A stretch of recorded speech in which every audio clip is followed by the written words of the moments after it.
FM News. On point.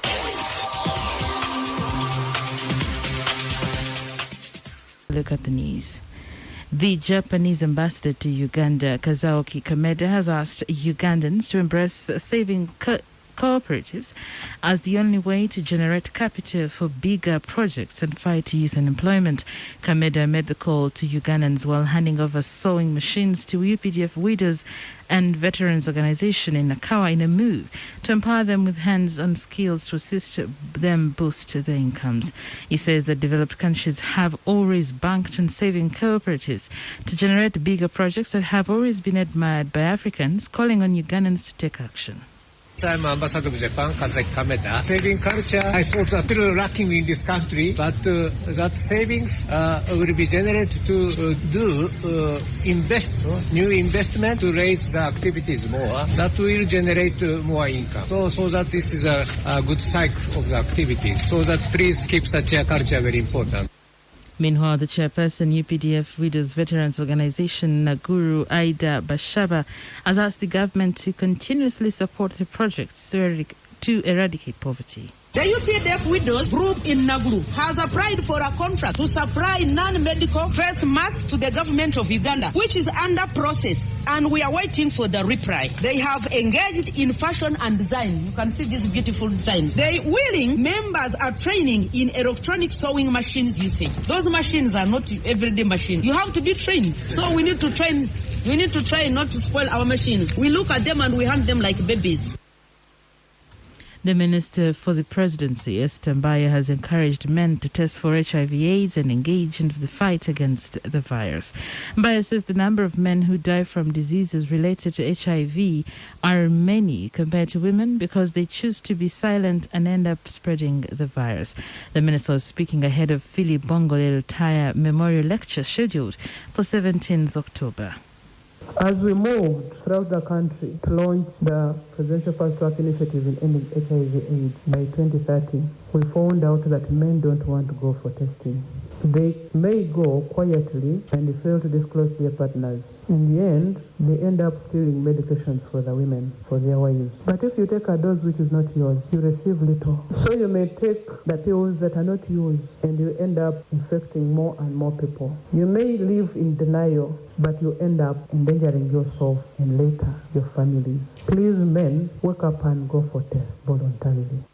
Mbaya asked the public to stop stigmatizing persons living with HIV. I specifically call upon persons living with HIV/AIDS to 1. Confront, challenge or educate someone who is stigmatizing and or discriminating them. 2. Seek knowledge about organizations that he or she can go to for help if he or she experiences stigma and discrimination. 3. Advocate for the rights of all people living with HIV/AIDS and for the right to support the groups that are stigmatized and those that are infected with HIV/AIDS.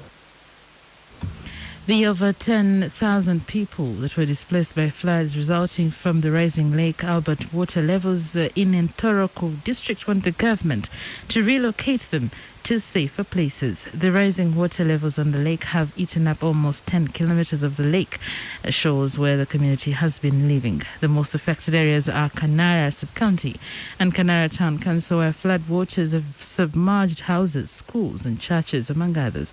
Richard Morinawe, the village chairperson Kanara, says that without resettling the victims, a wave of diseases could break out in the area. Ben Mutainga, the district chairperson, says business in the sub-county has been paralyzed. The government has constructed a suspended cable footbridge in Kasese district to connect the sub-counties of Kitholu and Karambi. The construction started after floods washed away a bridge that was connecting the two in May this year. Godfrey Bigogo, the Kasese district chairperson, says the construction of the bridge is a big relief to residents in the two sub-counties. He also says that the absence of a bridge had become a security threat to residents in the area. He also appealed to government to expedite the repair of other bridges that were affected by flooding to ease the movement of goods and services.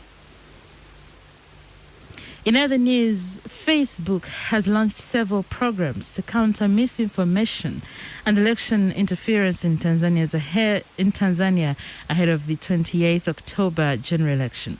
The social media giant's Eastern Horn of Africa policy head Masi Ndengwa announced the launch of an election day reminder on Facebook and Instagram.